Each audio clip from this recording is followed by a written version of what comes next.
Hi guys! So tapos na yung grad pictorial namin. And guess what? Hindi namin gusto talaga, legit. I know. Ay yung picture namin.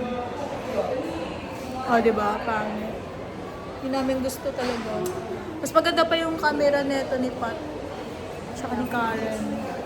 Mas okay po. Sobrang zoom na zoom kasi dun eh. Mas okay kung ilayo nila lang Pero at least, bago nila i-crop ng tayo pelikula para din naka-zoom. dapat malayo, tapos ikakrap na lang nila. Zoom eh. Tapos i-high quality nila. Maganda. So, ayun. Pero at least, okay na yung grad pictorial namin. Tapos, hinintay namin yung friend namin. Nasa guidance. Nakipag-away siya. Ay, hindi, joke lang. Hindi, for some reason, nandito siya. Diyan siya. And the guidance. So, yun guys, alas 2 na.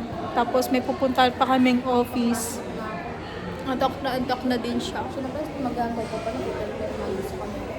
Sino? Wala, sulat yun sa kanila. Oo nga pala. Yung sa ating kukunin na yun. So, yun lang guys. Later na lang ulit sa office.